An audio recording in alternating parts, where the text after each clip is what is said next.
I can't wear that. It's not cool. My first thought after equipping the Griffin School armor in The Witcher 3, despite my build focusing around magic, and the Griffin School gear boosting magic, it has the slight downside of giving Geralt, Master Monster Hunter and International Sex Symbol, a beer belly.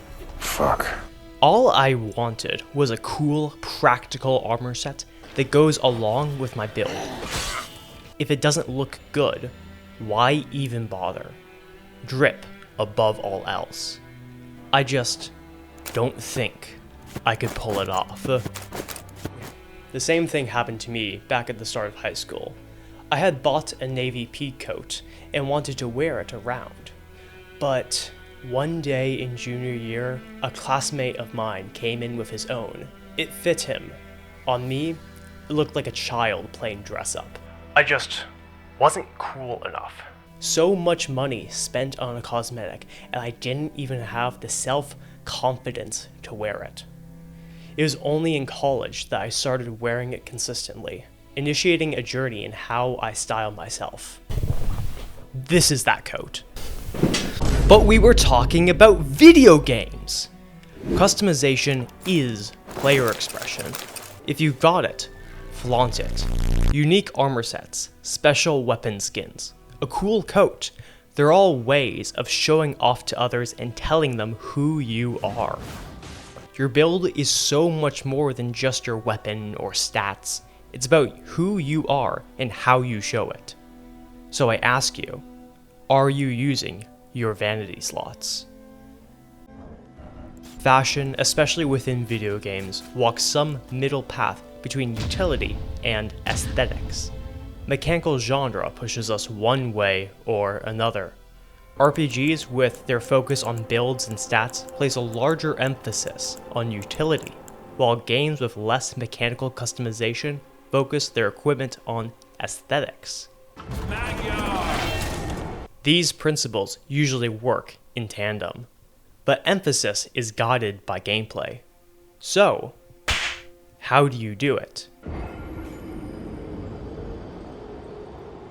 Elden Ring is ruled by build variety. Choice of armor poses a specific balancing problem. How do you make gear fall within certain archetypes?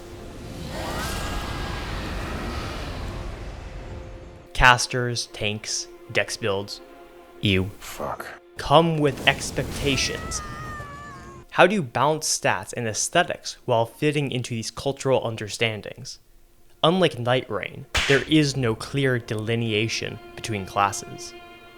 Lighter armors require less stat investment to wear due to weight, have low physical defense, but a balance of higher elemental defenses. Tanks use the heaviest, most protective armors, but require more build investment to properly use. Medium armor strikes some healthy balance between the two. Shocker, I know. But we were talking about fashion! Armors aren't just specially statted cardboard cutouts. They have to match 1. Classes, and 2. Vibes. Across all the Souls-like From Software games, aesthetics is a core community element. When you beat a boss, or get invaded by John Elden Ring, or even the dreaded Drip Inspector, you don't want to be caught lacking. Using equipment to design your character's look, or fashion souls, is a quintessential part of the player expression. You want to do big numbers of damage and look damn good while doing it. And let me tell you, Elden Ring understands the assignment. 70 distinct armor sets, 308 unique weapons, 744 armor pieces, 213 spells, millions of unique combinations.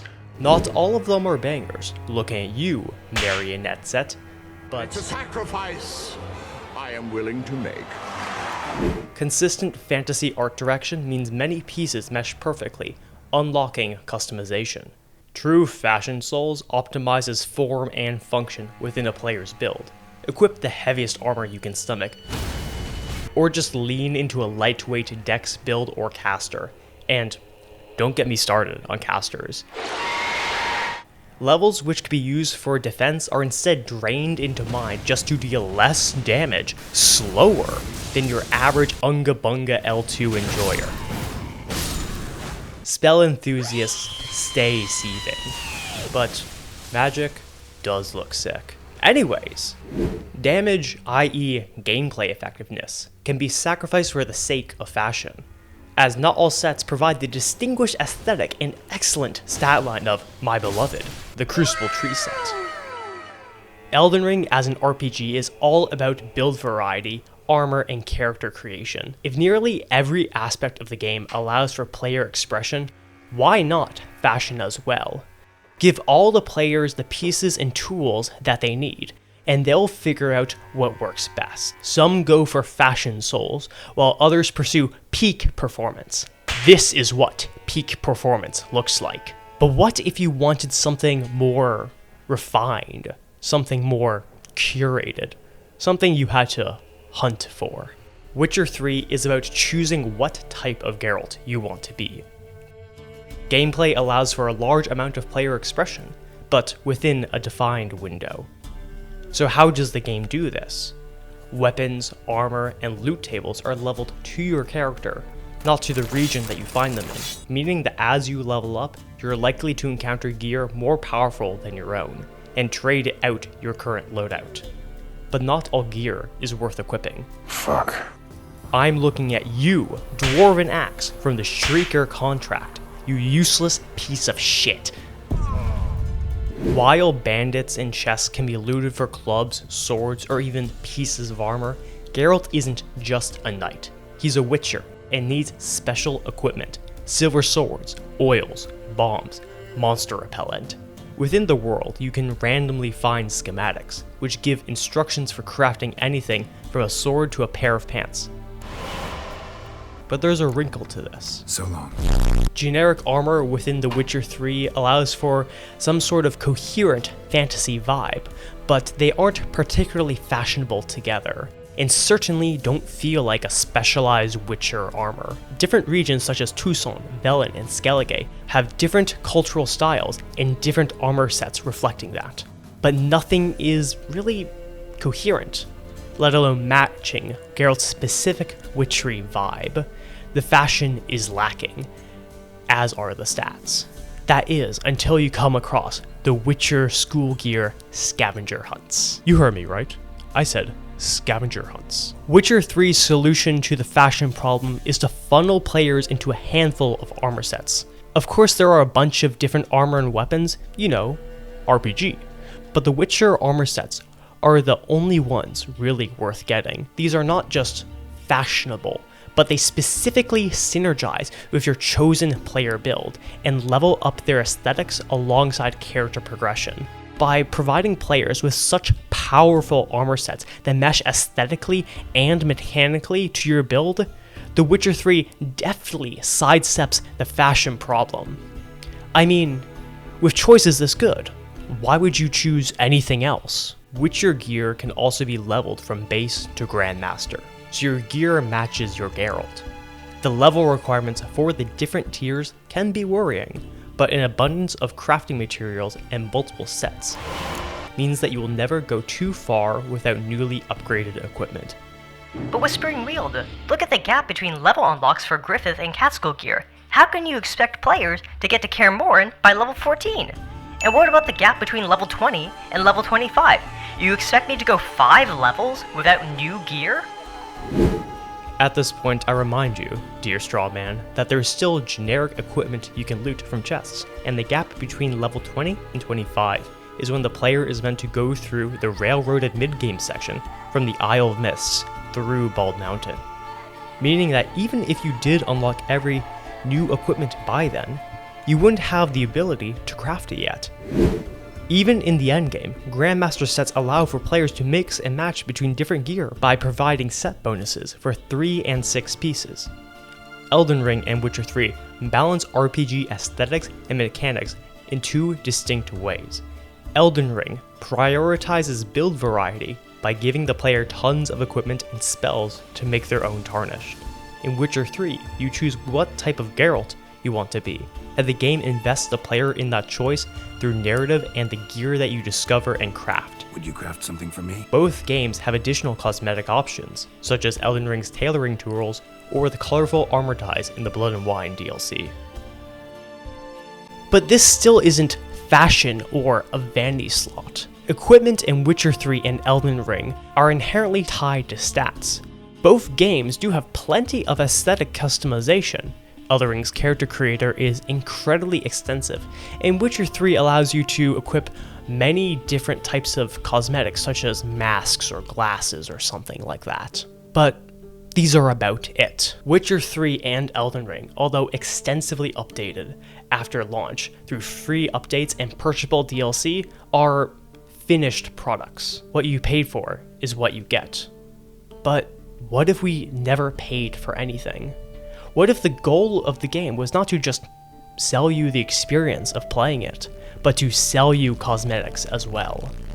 What if everything was a vanity slot? Free-to-play games, by their very nature, need to find some other product to sell the players. Little add-ons that they want you to buy, DLC, exclusive products, premium currency. Microtransactions. Take Destiny 2. Zero cost to play is offset by special events, skins, and paid expansions which all require real-world dollars to acquire.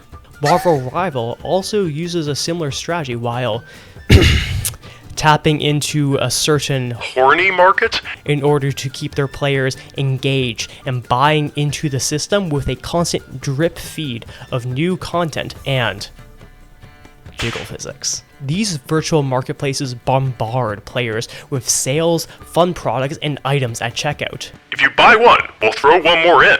You know, bundling. But this system is designed to remove you from your hard-earned cash. And they do the job incredibly well. The goal to sell players experiences and avenues for personal expression is a very profitable thing to do. Welcome to Brawlhalla. Brawlhalla, despite being a damn good Smash-like, with interesting lore, a fun aesthetic, and my haunt for an uncomfortable amount of hours, like I shit you not, I had to uninstall it again because I was playing too much and sweating too hard.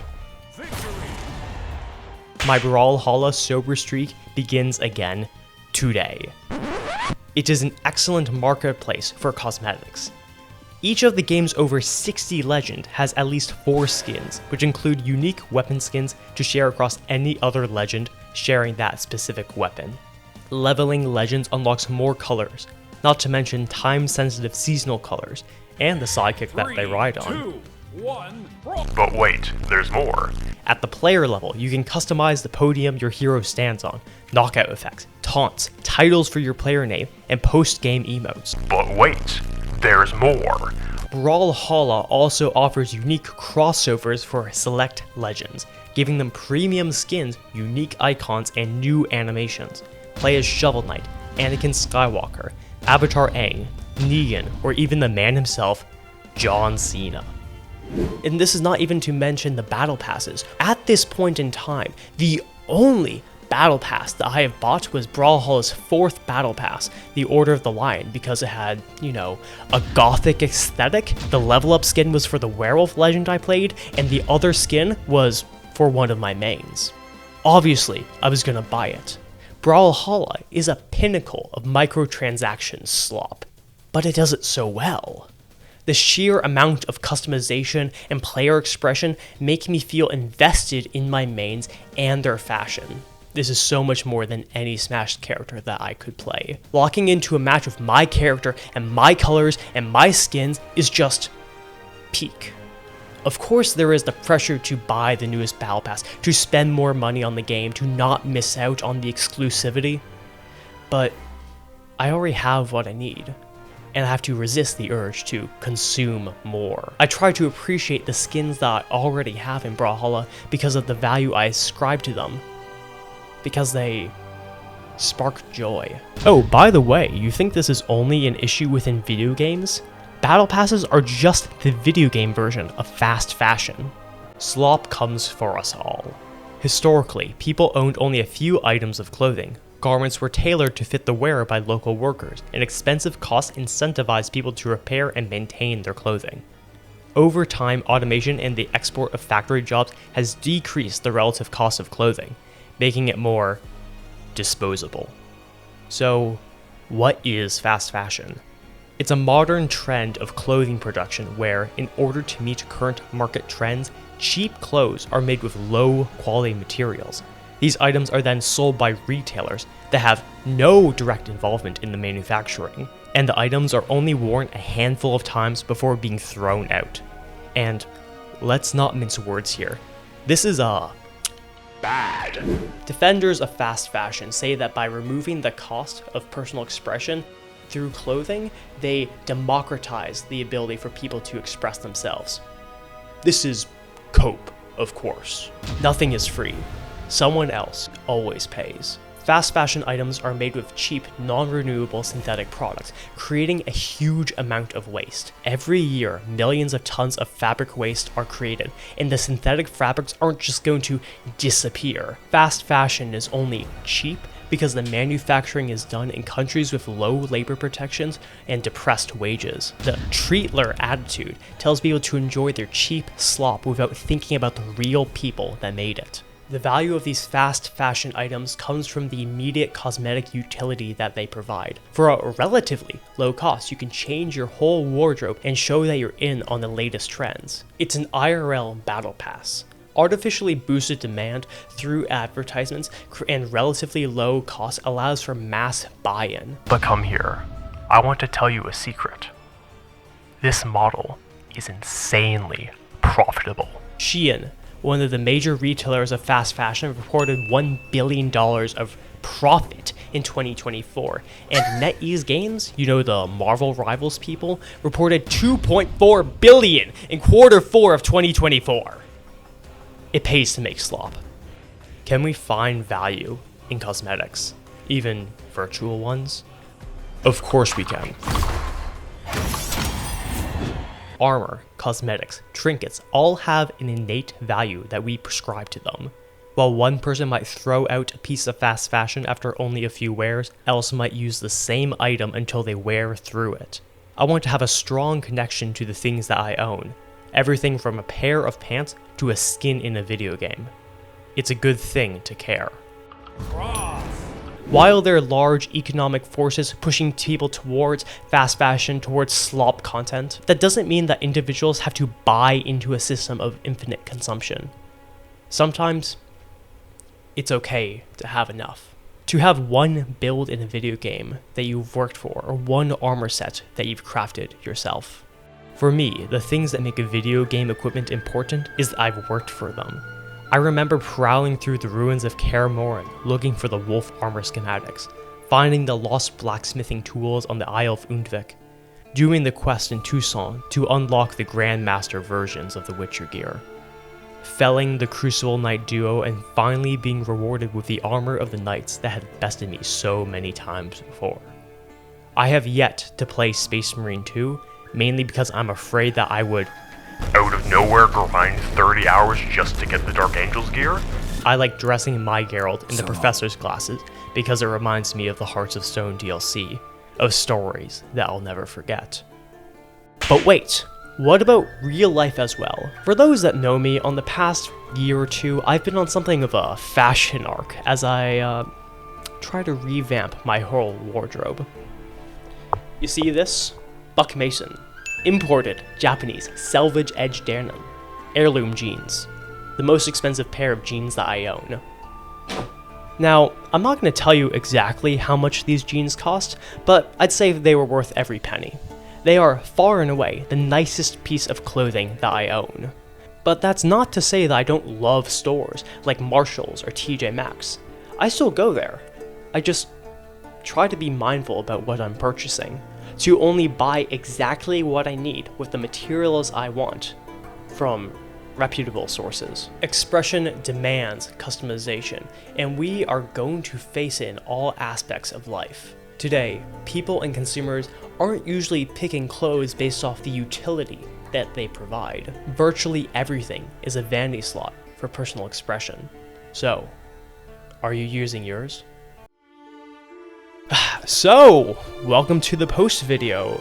Thank you for watching. I know it's taken me a while to get out this one, and I've kind of been in a slump a little bit after the previous 2 videos did not do too well. I guess y'all do not give a shit about Minecraft or Invincible, or I guess I just need to pray to the algo gods harder. Anyways, yeah, I obviously bought Space Marine 2. I don't hate the Ultramarines as some do. Other things I've been doing in my spare time, I've been painting Warhammer actually. Well, surprise, surprise, Whispering Wheel talks about Warhammer in a lot of his videos and bought Space Marine 2. You'd think he would do some painting, probably show some pictures of some of the minis I've painted. Currently working through the Nighthaunt Spearhead and the Soulblight Gravelord Spearhead because I love that spooky aesthetic. Elsewise, World's on Fire. Hope everyone's doing well. Build community networks, get to know your neighbors, and eat rice and beans. Elsewise, the next video is going to have a lot more passion in it. Not going to spoil what it's about, but it involved at least one game that I've already talked about previously, and something about doing things better. I'm also going to try branching out and doing some other things, but you'll have to wait and see for that type of content.